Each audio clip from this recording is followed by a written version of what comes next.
Real Madrid have just signed one of the most exciting young talents in Europe, Yan Diomande. Now, the strange part of it is that most football fans don't even know who Yan Diomande is.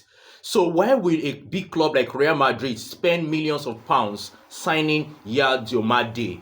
Is he really the next Vinicius Júnior? Or is he an hidden gem that most of us don't really know about? Who then is Yan Diomande? Yan Diomande is an Ivorian player. Yan Diomande featured at the last FIFA World Cup for Ivory Coast. Yan Diomande is very explosive when it comes towards 1v1 situation with a defender. Yan Diomande is explosive. Yan Diomande has that intelligence to beat his man. Yan Diomande is a right winger and also a left winger. That means he can play from both wings. Yan Diomande can also play as a 10, as an attacking midfielder. These are some of the characteristics that make Real Madrid to invest on Yan Diomande. Why Real Madrid wanted Yan Diomande? Modern day football is becoming more difficult to play, mostly against a low defensive block team. Now, it can be so frustrating if you don't have a winger that can beat a defender 1v1 situation and you play against a low defensive block team. It's going to be very difficult. Now, look at the characteristics I mentioned about Yan Diomande. Yan Diomande, when it comes to 1v1 situation, the defender is gone. He easily beat defenders on a 1v1 situation.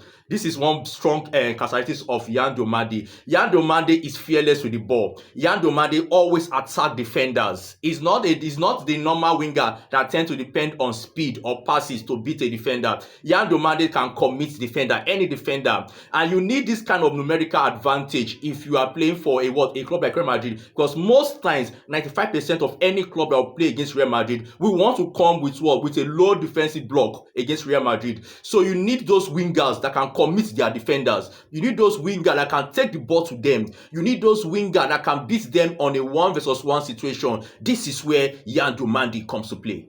For a manager like José Mourinho that often like playing a 4-2-3-1 formation or a 4-3-3 formation, he needs those wingers to stretch the opposition defense lineup. Mostly teams that play low defensive block, he need wingers like Diomande, Vinícius Júnior. No wonder he has told the Real Madrid board that they should maintain and keep Vinícius Júnior because he need those wingers. You can remember Mourinho first coming to Real Madrid. It solely depend on Di Maria from the wing to provide assists, and Di Maria was so instrumental at his first coming at the Bernabeu. So he needs those wingers. That is why he approved the purchase of Yan Diomande, because it's going to fit the José Mourinho system of football. With Yan Diomande in the Real Madrid lineup, you can't afford to only keep a tab on Vini Júnior. At this point now, the pressure will be taken away from Vini Júnior right now because they have another explosive young talent in the team called Yan Diomande. Yan Diomande is someone that can play from the right or from the left wing, and someone that can play in between the middle. So, and this guy, Yan Diomande, is very good at taking out defenders easily. He can beat defenders 1v1 situation. He has the speed. He's a ball-carrying winger and a ball-carrying attacking midfielder. So at this point, Real Madrid team will so explosive next season because they don't need to depend on a single individual player. If Vini Júnior is not working, what happens? Diomande will be there to step up the game. This is option for a manager like José Mourinho that always believe in building a team rather than building individuals in his team. Now, the big question is, could Yan Diomande become the next superstar at the Santiago Bernabeu? Or can he become the next Vinícius Júnior?